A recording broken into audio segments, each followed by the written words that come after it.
नमस्कार मेरे दोस्तों, मैं मितन गुप्ता आपका स्वागत करता हूं। दोस्तों, आज का जो टॉपिक है वह मैंने लिया है स्टीफन आर कोवी की बुक से।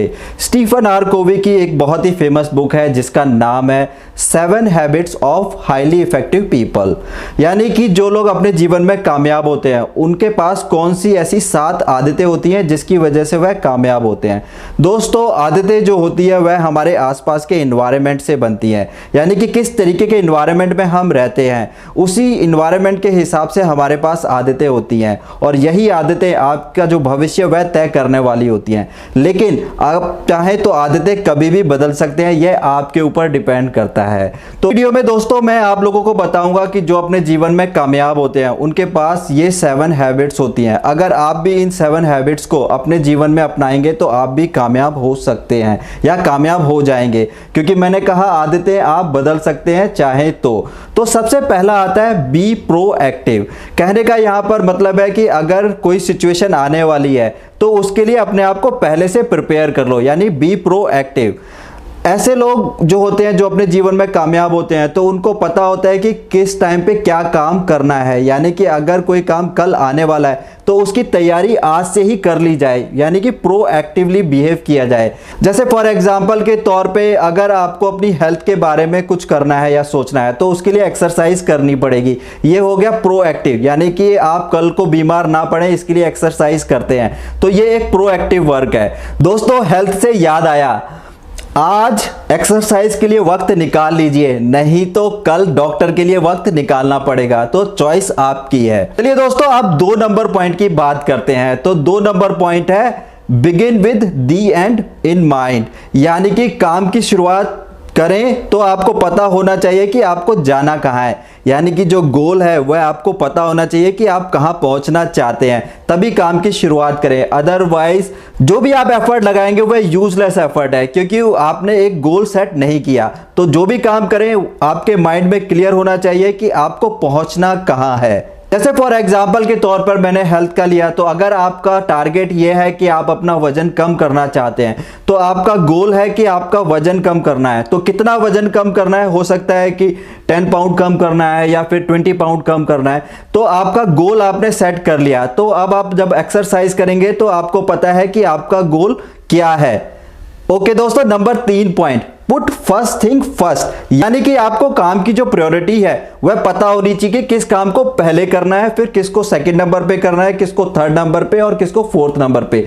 अगर आप फोर्थ नंबर का काम पहले नंबर पे करेंगे तो यानी कि जो काम की जो प्रायोरिटीज है वो आप प्रॉपर तरीके से डिफाइन नहीं कर रहे हैं। तो जो काम पहले करने का है उसे पहले कीजिए, फिर सेकंड नंबर का, फिर थर्ड नंबर का, फिर फोर्थ नंबर का। तो आपको पता होना चाहिए कि किस काम को पहले करना है। तो यह हमेशा जब भी कोई काम करे तो उसकी प्रायोरिटी जो है वो पहले से डिफाइन कर ले कि हाँ ये काम मुझे पहले करना है, फिर ये दूसरे नंबर पे करना है, ये तीसरे पे और ये चौथे पे। तो ये है तीसरे नंबर का हाईली इफेक्टिव लोगों का काम।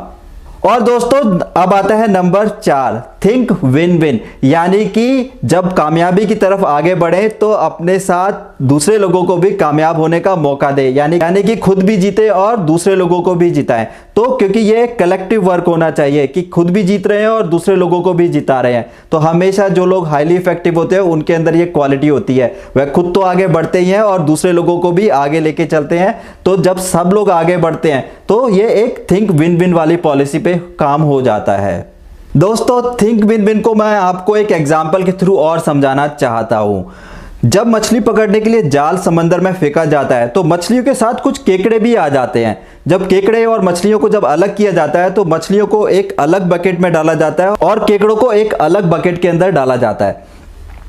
जिस बकेट के अंदर मछलियों को डाला जाता है उसके ऊपर एक ढक्कन लगा रहता है, और जिस बकेट के अंदर केकड़ों को डाला जाता है उसके अंदर जो है वो कोई ढक्कन नहीं लगा होता। तो ऐसा क्यों कि जब केकड़ों को डाला गया तो उसके अंदर क्यों ढक्कन नहीं लगाया गया? होता क्या है कि जब कोई केकड़ा बकेट से बाहर आने की कोशिश करता है तो दूसरा जो केकड़ा होता है वो उसे पीछे खींच लेता है, और उन्हें पता होता है कि ये केकड़े कभी बाहर नहीं आ सकते, क्योंकि एक अगर आने की कोशिश करेगा तो दूसरा जो है वो उसे नीचे खींच लेगा। तो इस तरीके का नेचर इंसान में नहीं होना चाहिए। यानी कि अगर आपको अपने जीवन में आगे बढ़ना है तो थिंक विन विन, आप खुद भी बढ़े और दूसरे लोगों को भी आगे बढ़ाएं। और देखना कि अगर आप ऐसा करेंगे तो आपको कितनी खुशी मिलती है, इसका कोई अंदाजा नहीं है आपको। तो जो लोग इफेक्टिव होते हैं और अपने जीवन में कामयाब होते हैं वह हमेशा थिंक विन विन पॉलिसी पे काम करते हैं, यानी कि खुद भी जीतेंगे और दूसरे लोगों को भी जिताएंगे। ओके दोस्तों, अब आता है number 5 point, seek first to understand then to be understood. कहने का मतलब है कि सबसे पहले चीजों को समझेंगे कब, जब कोई दूसरा आपको समझा रहा होगा। तो यानी कि पहले लोगों को सुने और उसके बाद फिर उसके ऊपर काम करें या उसके बारे में अब उसको बताएं। तो आपके अंदर सुनने की क्वालिटी होनी चाहिए, यानी कि अंडरस्टैंड करने की क्वालिटी होनी चाहिए, और फिर उसके बाद समझाने की क्वालिटी होनी चाहिए। तो जो लोग हाईली इफेक्टिव होते हैं उनके अंदर ये क्वालिटी होती है कि वह लोगों को समझते हैं, यानी कि वह पहले लोगों की बातें सुनते हैं फिर उसके बाद उस पर रिएक्ट करते हैं। तो अगर ये क्वालिटी आपके अंदर नहीं है तो आप हाईली इफेक्टिव नहीं है। तो आप पहले लोगों को सुने, क्योंकि जब आप लोगों को सुनते हैं तो आपका जो ज्ञान है, यानी कि जो आपकी नॉलेज है वह बढ़ती है। अगर आप जो बोलते हैं उसमें क्या होता है कि आपके पास जो नॉलेज होती है सिर्फ वही रहती है। तो हमेशा दूसरे लोगों को चांस देना चाहिए बोलने के लिए और उन्हें समझने के लिए। तो ओके दोस्तों, मैं इसे आपको एक कहानी से समझाने की कोशिश करता हूं।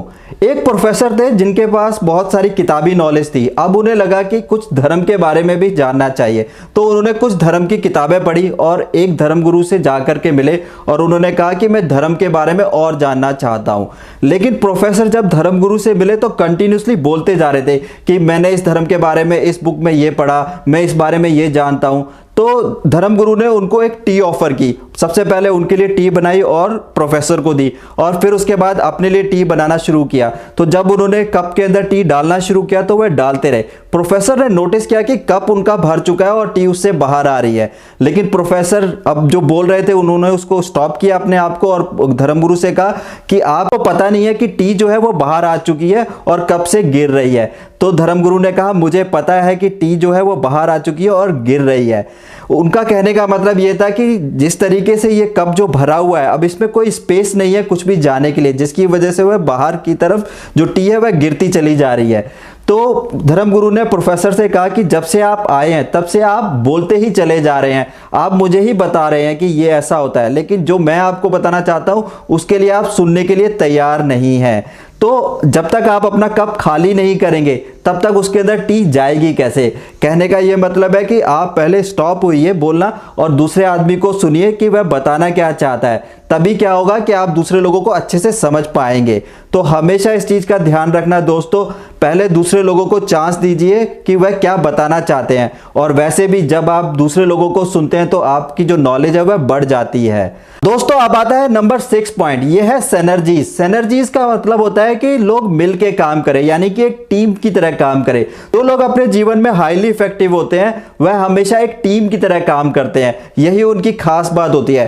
दोस्तों एक ब्रेन से 2 ब्रेन अच्छा होता है, और आपको पता है कि 1 और 1 11 भी बन जाते हैं। यानी कि अगर सब लोग एक साथ मिलकर काम करेंगे तो जो प्रोडक्टिविटी है वह हमेशा ज्यादा रहेगी।